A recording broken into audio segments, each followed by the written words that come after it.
नमस्कार, स्वागत है आपका ज्ञान विज्ञान के इस नए एपिसोड में। मैं हूं आपके साथ ऐश्वर्या कपूर। कार्बन डाइऑक्साइड के स्तर को नापने के लिए नासा के सैटेलाइट और एशिया के सबसे बड़े सोलर पार्क के अलावा आज हम चर्चा करेंगे भारतीय मौसम में बदलाव के कारण और प्रभाव पर। लेकिन सबसे पहले एक नजर इस हफ्ते की सुर्खियों पर। वातावरण में बढ़ रहा है कार्बन डाइऑक्साइड का स्तर, नासा की नई तकनीक द्वारा इकट्ठा किया गया डेटा।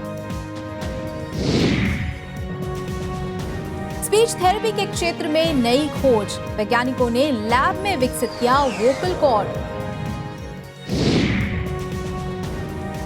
सौर ऊर्जा के क्षेत्र में भारत का बड़ा कदम, गुजरात में तैयार हुआ एशिया का सबसे बड़ा solar park.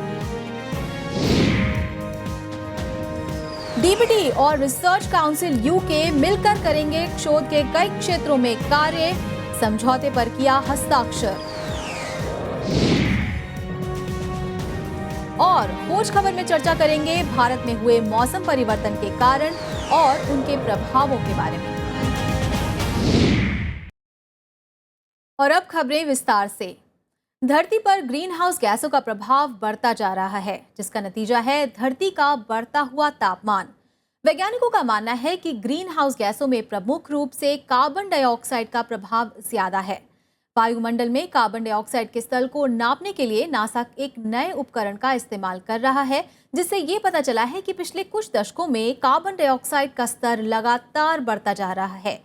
Orbiting carbon observatory 2 यानी कि OCO2 नाम का ये उपकरण हर रोज वातावरण में बदलते कार्बन डाइऑक्साइड के स्तर को मापने में सक्षम है। पेश है ये रिपोर्ट।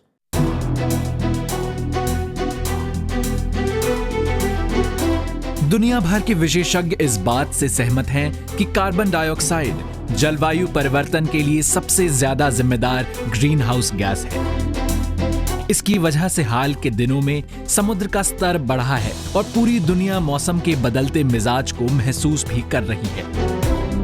पिछले दिनों वर्ल्ड मीटियोरोलॉजिकल ऑर्गेनाइजेशन ने एक चौंकाने वाला खुलासा करते हुए बताया कि साल 2014 में वायुमंडल में ग्रीन हाउस गैस रिकॉर्ड स्तर की ऊंचाई पर दर्ज किया गया।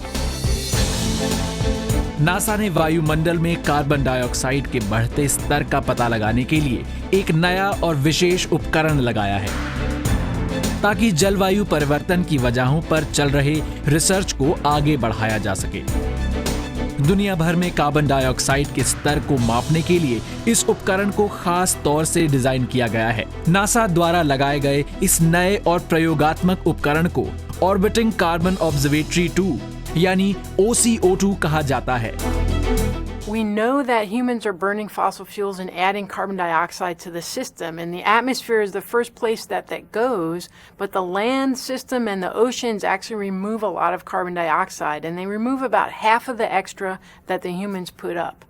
But there's still questions, because every year is a little different from the other years. We're not sure whether some forests change their behavior from year to year, or whether it's the ocean, or both of them that are changing. And so we seek to use these OCO2 measurements to find out about where the carbon dioxide take-up is, how it changes from season to season and from year to year.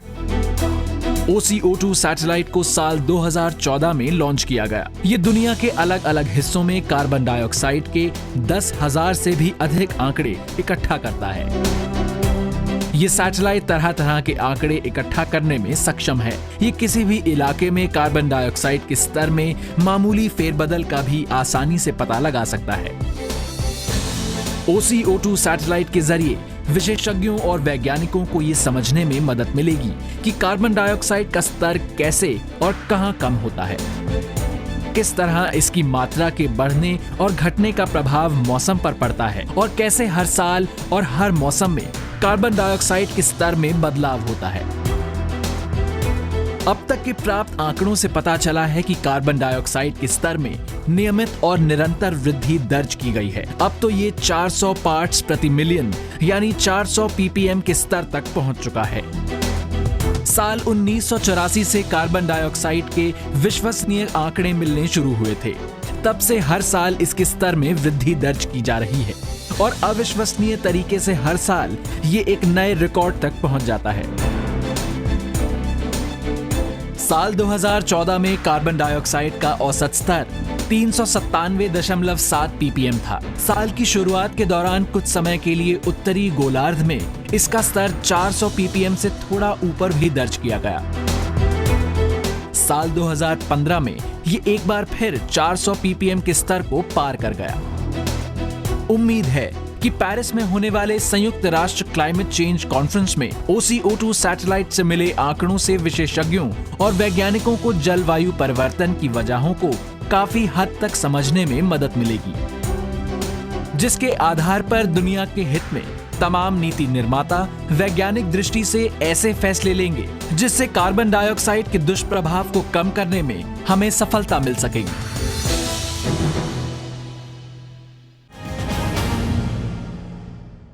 Vocal cord मनुष्य के गले में पाए जाने वाली एक ऐसी cord जिसके बिना मनुष्य का बोल पाना असंभव है, लेकिन दुनिया भर में लाखों लोग ऐसे हैं जो वोकल कॉर्ड में खराबी की वजह से बोल पाने में अक्षम हैं। वोकल कॉर्ड की इस समस्या को दूर करने के लिए वैज्ञानिकों ने लैब में ही वोकल कॉर्ड विकसित की है। वैज्ञानिकों का दावा है कि ये बिल्कुल सुरक्षित और असली वोकल कॉर्ड की तरह ही है। जल्द ही इसका ट्रांसप्लांट भी शुरू कर दिया जाएगा।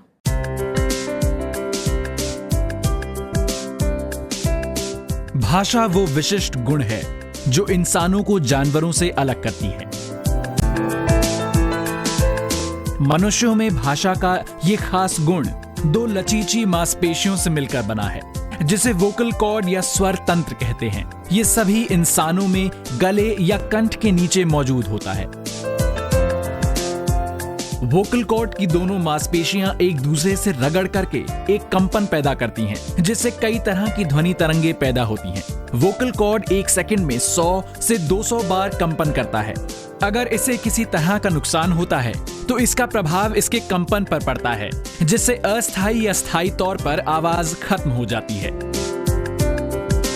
अब दुनिया भर के उन करोड़ों लोगों को आशा की एक किरण दिखाई दे रही है जो किसी वजह से अपनी आवाज खो चुके हैं। इसे बायो इंजीनियरिंग का एक चमत्कार ही कहा जा सकता है, जिसके जरिए university of Wisconsin school of medicine के शोधकर्ताओं ने प्रयोगशाला में वोकल कॉर्ड टिश्यू विकसित करने में सफलता हासिल की है। प्रोफेसर नेथन वेलहम की अगुवाई में शोधकर्ताओं की टीम ने लैब में सफलतापूर्वक मानव स्रोतों के दो मुख्य टिश्यू से एक वोकल कॉर्ड विकसित किया है, जिसे कनेक्टिव फाइब्रोब्लास्ट या एपिथेलियल सेल्स कहते हैं। ये प्रयोग दो कोशिकाओं को विशेष 3D कोलेजन मैट्रिक्स में शामिल करके किया गया, जहां सेल्स का विकास होता है। प्रयोग के बाद ये पता चला है कि जटिल वोकल कॉर्ड बनाना संभव है। This is a setup that we use to study the function of vocal folds inside the larynx but outside of the body. It's really useful to look at function. We take the larynx, it's mounted on a fake windpipe here, just like the windpipe in my body, except this one is plastic, but we deliver humidified and warm air up to the larynx, just like it comes through the windpipe in my body from my lungs. With this kind of system, we can study all manner of features of the way vocal folds vibrate and make sound. And it can be useful for understanding normal voice production, what happens in certain disease or pathological conditions, and what happens with certain kinds of treatments that we might try and implement here.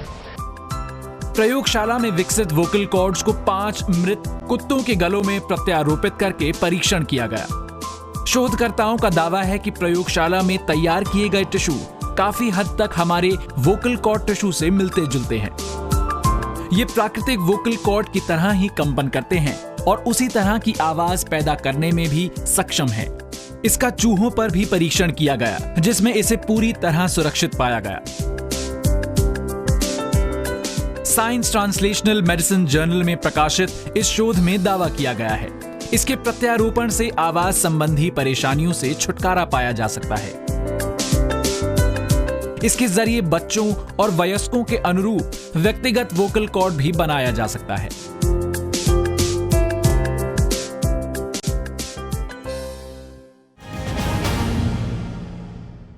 ईंधन की बढ़ती खपत और घटते संसाधनों के साथ सौर ऊर्जा की मांग बढ़ती जा रही है। इसी क्षेत्र में कदम बढ़ाते हुए गुजरात में एशिया का सबसे बड़ा सोलर पार्क तैयार किया गया है। 2000 हेक्टेयर में फैले कई सुविधाओं से लैस इस सोलर पार्क को 35 अरब रुपए की लागत से बनाया गया है। भारत के अन्य राज्यों में भी इसी तरह के सोलर पार्क्स बनाने की योजना है।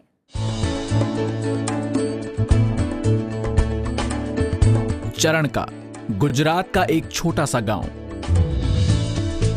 कुछ समय पहले तक ये किसी भी दूसरे गांव की तरह ही था, रात के अंधेरे में डूबा हुआ और बिजली की रोशनी से पूरी तरह मरहूम। लेकिन आज इसका कायाकल्प हो चुका है और ये सब हुआ है सौर ऊर्जा की बदौलत। आज के वक्त में जब लगातार बढ़ती आबादी और इसके मुकाबले जीवाश्म ईंधन के घटते संसाधन हम सभी के लिए चिंता का सबब बने हुए हैं, ऐसे हालात में सौर ऊर्जा सबसे बेहतर विकल्प के तौर पर सामने आया है। गुजरात सोलर पार्क जैसे प्रोजेक्ट इस मुश्किल से निपटने का कारगर तरीका साबित हो सकते हैं। चरणका के नजदीक बना ये गुजरात सोलर पार्क एशिया का सबसे बड़ा सोलर पार्क हब है। ये दुनिया का सबसे पहला multi developer, multi facility, multi technology solar park है, जिसका एक साथ कई इस्तेमाल किए जा सकते हैं। इस सोलर पार्क ने काम करना शुरू कर दिया है। अभी यहाँ 17 कंपनियों के 17 अलग अलग प्रोजेक्ट चल रहे हैं, जो 221 मेगावाट बिजली का उत्पादन कर सकेंगे। We see that in future, because the conventional fuels are depleting at a very high rate, the cost of the fuel price will go up. At the same time, the cost of the power generation from the solar will come down. So in the very near future, we see that there will be a price parity. आने वाले वक्त में state of the art thin film और crystal technology के जरिए ये park 500 megawatt बिजली का उत्पादन करने में सक्षम होगा, जबकि 2022 तक 8000 मेगावाट स्वच्छ सौर ऊर्जा के उत्पादन का लक्ष्य रखा गया है। यहाँ गुजरात की जरूरत के मुताबिक सौर ऊर्जा का उत्पादन किया जा रहा है। बाकी बची ऊर्जा देश के नेशनल ग्रिड को दे दिया जाता है, जहां से इसे बिजली की कमी और जरूरत के हिसाब से दूसरे राज्यों में वितरित किया जा सकता है। लगभग 2000 हेक्टेयर जमीन पर फैला और लगभग 3500 करोड़ की अनुमानित लागत से बने इस सोलर ग्रिड ने यहां के ग्रामीण इलाकों की तस्वीर पूरी तरह बदल दी है। ग्रिड की वजह से जहां एक तरफ यहां बुनियादी सुविधाओं का विकास हो रहा है, वहीं दूसरी तरफ यहां के लोगों के लिए रोजगार के नए अवसर भी पैदा हो रहे हैं। ये सौर संयंत्र जल और जंगल के संरक्षण में भी अहम योगदान दे रहा है। इसकी वजह से कार्बन के उत्सर्जन और बंजर जमीन के रेगिस्तान बनने की प्रक्रिया में भी काफी कमी आई है। ऐसे वक्त में जब ऊर्जा के परंपरागत स्रोत दिनों दिन महंगे होते जा रहे हैं और अगले 5 सालों में हमारी ऊर्जा की खपत भी लगभग दोगुनी होने की आशंका है, ऐसे में सौर ऊर्जा हमारे अंधकारमय भविष्य के बीच आशा की एक किरण दिखाई देती है। गुजरात सोलर पार्क की सफलता को देखते हुए कई राज्यों में ऐसे प्रोजेक्ट स्थापित करने की योजना बनाई जा रही है।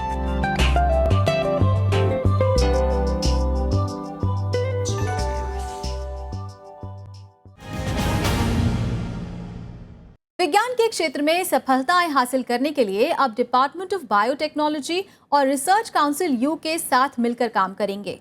जलवायु परिवर्तन, कृषि, एंटी माइक्रोबियल रेजिस्टेंस और वैक्सीन निर्माण जैसे शोध के कई क्षेत्रों में दोनों देश एक दूसरे की मदद करेंगे।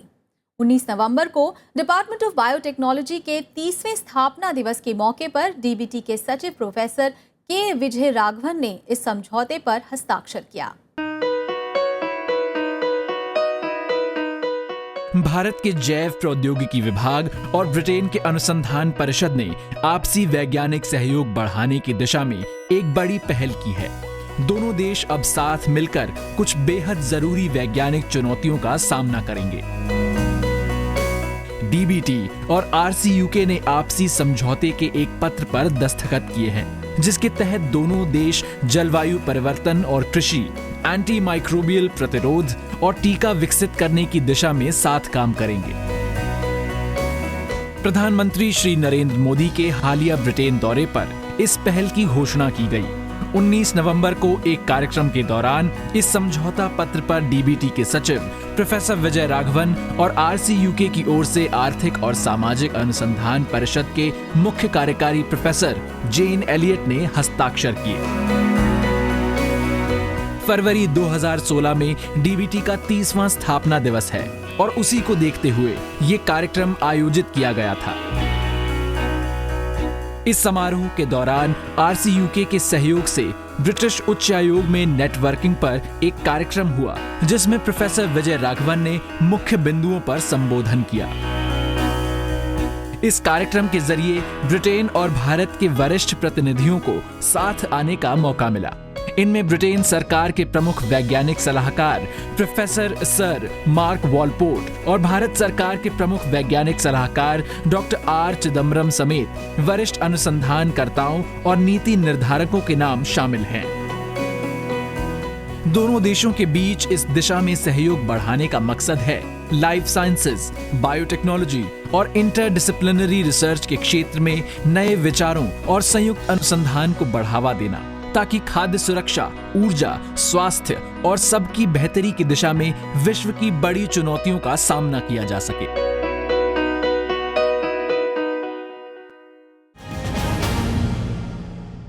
और यहाँ रुकते हैं एक छोटे से ब्रेक के लिए। जल्द लौटेंगे वापस विज्ञान की कुछ और दिलचस्प खबरों के साथ। देखते रहिए ज्ञान विज्ञान।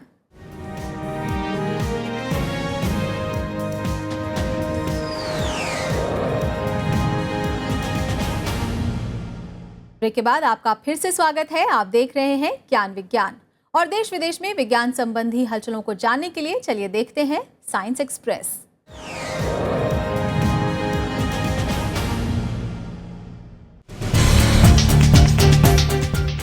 अपने रक्षा संसाधनों में विस्तार करते हुए भारत ने 24 नवंबर को परमाणु सक्षम मिसाइल धनुष का सफल परीक्षण किया।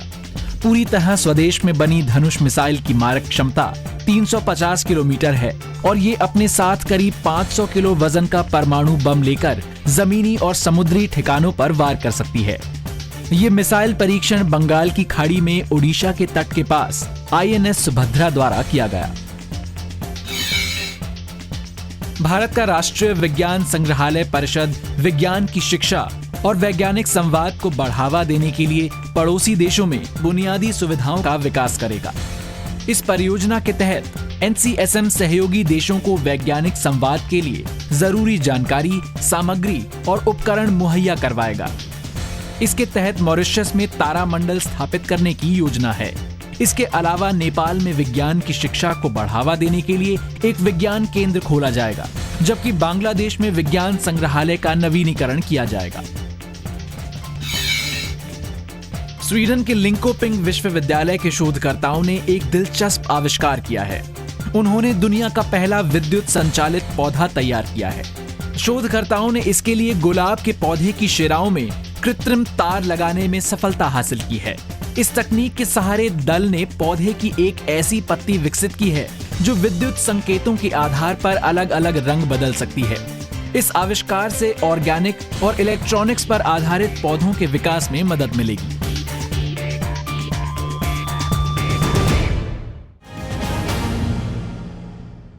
बढ़ते प्रदूषण का असर अब मौसम पर भी पड़ने लगा है।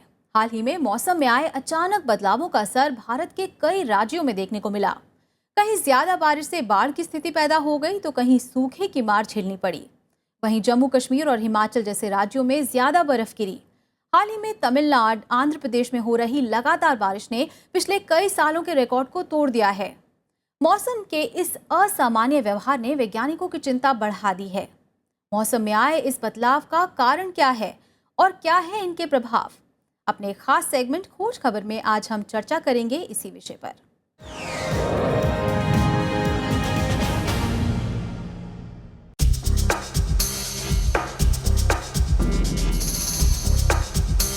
भारत एक ऐसा देश है जो अलग अलग मौसम और जलवायु के लिए जाना जाता है।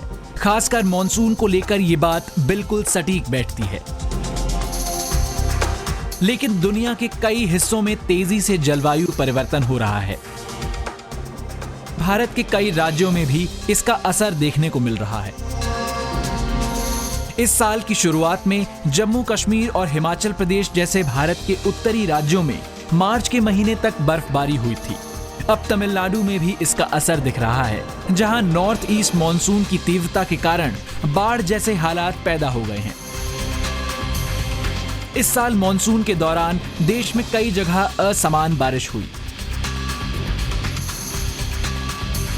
एक तरफ जहां जम्मू कश्मीर, उत्तर प्रदेश और मध्य प्रदेश जैसे राज्यों में मूसलाधार बारिश के कारण फसलों और आम जनजीवन पर असर पड़ा, तो दूसरी ओर पश्चिमी महाराष्ट्र के औरंगाबाद जैसे जिलों में बारिश नहीं होने से फसल पूरी तरह बर्बाद हो गई। इस असमय और असमान बारिश से जलवायु विशेषज्ञ भी हैरान हैं। उनका कहना है कि पिछले 15 सालों में पहली बार मौसम का ऐसा स्वभाव देखने को मिला। आंकड़ों के मुताबिक केरल, कर्नाटक और आंध्र प्रदेश जैसे राज्यों में पहले की तुलना में कहीं ज्यादा बारिश दर्ज की गई। बारिश की तीव्रता का अंदाजा इसी बात से लगाया जा सकता है कि चेन्नई में इस साल नवंबर में औसत से करीब 2 गुनी बारिश हुई। केरल में इस साल नवंबर में औसत से करीब 100% ज्यादा बारिश हुई,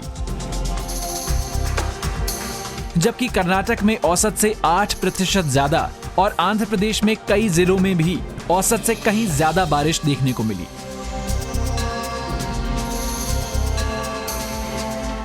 सिर्फ मौसम ही नहीं, स्वाइन फ्लू और डेंगू जैसी मौसमी बीमारियों में भी इस साल काफी इजाफा हुआ। क्या मौसम में ये बदलाव जलवायु परिवर्तन की वजह से हो रहे हैं? विशेषज्ञों का तो ऐसा ही मानना है। आंकड़ों से पता चलता है कि पहले की तुलना में अब मौसम में तेजी से बदलाव सामने आ रहे हैं।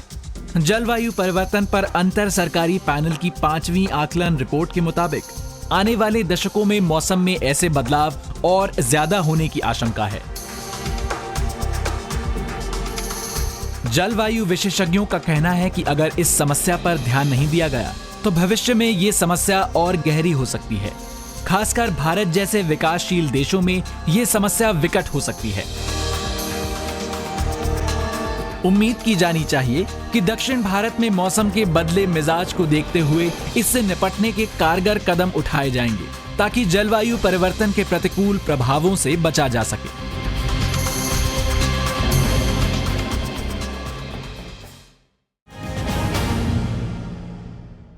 तो ज्ञान विज्ञान की ये कड़ी आपको कैसी लगी, आप हमें जरूर बताएं। आप अपना फीडबैक और सुझाव हमें भेज सकते हैं। हमारा ईमेल एड्रेस है news@vigyanprasar.gov.in। आप अपनी राय हमें डाक के जरिए भी भेज सकते हैं। हमारा पता है विज्ञान प्रसार, C24 कुतुब इंस्टीट्यूशनल एरिया, नई दिल्ली 110016। तो आज के लिए बस इतना ही। विज्ञान और तकनीक की ताज़ा हलचलों के साथ अगले हफ्ते एक बार फिर होंगे हाजिर, इसी वक्त इसी चैनल पर। देखते रहिए राज्यसभा टीवी। नमस्कार।